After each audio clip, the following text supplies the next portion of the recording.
በ10 ሺዎች የሚቆጠሩ አርሶ አደሮች እንግዲህ የተፈጸመው በልዩ ኃይል ነው። መንደር ንዑስ ከተሞች የተቃጠሉትና ግጭቱም የሁለቱ ወንድማማች ህዝብ ሳይሆን በግልጽ ቋንቋ የኦሮሞ አርሶ አደር እና የአማራ ልዩ ኃይል ግጭት መሆኑ በዚህ አጋጣሚ ማንሳት እፈልጋለሁ። የኢትዮጵያ ህዝብ ይሄ ሊረዳ ይገባል።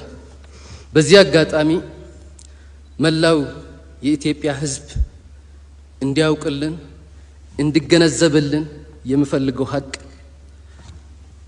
ኦነግ ሸኔ በሚል የዳቦ ስም በወሎ ኦሮሞ ህዝብ ላይ እየተፈጸመ ያለው የዘር ማጽዳት የጦር ወንጀል በሶስት መሰረታዊ ምክንያቶች መሆኑ ሊታወቅ ይገባል።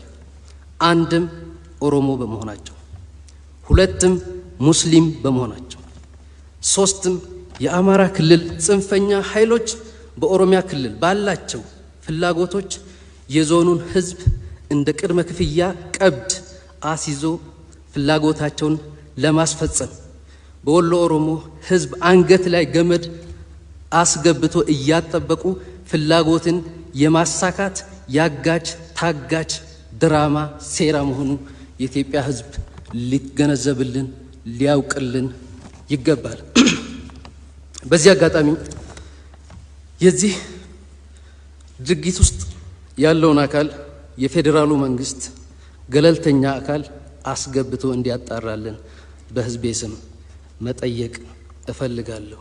ይህ ኃይል የአባቶቻችንን ታሪክ እንደግማለን የሚሉ አካላት ከነስሙም ከሚሴ ላይ የተሰማራው ኃይል ስሙም ጭምር የሚኒሊክ ብርጌድ በማለት እንግዲህ የቦሩ ሜዳን ይሁን የበኬ ሜዳ የትኛው እንደሚደገም ባናቅም ግን ተግባሩን እያየን ነውና ገለልተኛ የመከላከያ ሰራዊትና የፌዴራል ፖሊስ ገብቶ ዞኑን እንዲያረጋጋልን አሁንም ካሁን በኋላ ሌላ ሞት እንዳንሰማ የፌዴራሉ መንግስት በዚህ ጉዳይ ላይ በአንክሮ ቢሰራ አሁንም በጥብቅ መጠየቅ እፈልጋለሁ።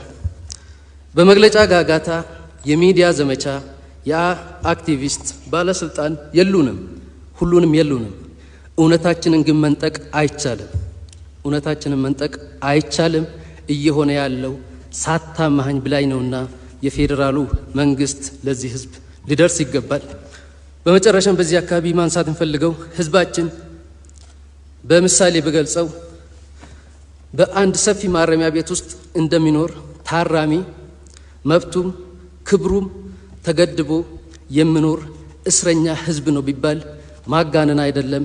ይሄ ጣፋንታ የገጠመው ብቸኛው የኢትዮጵያ ህዝብ ነው ቢባል ማጋነን አይመስለኝምና የፌዴራሉ መንግስት ሊደርስለት ይገባል። ይሄን ብዬ ተያዥ ጥያቄዎችን ለማንሳት የመንግስት የመጀመሪያው ግዴታ የዜጎችን ሰላምና ደህንነት ማስከበር እንደሆነ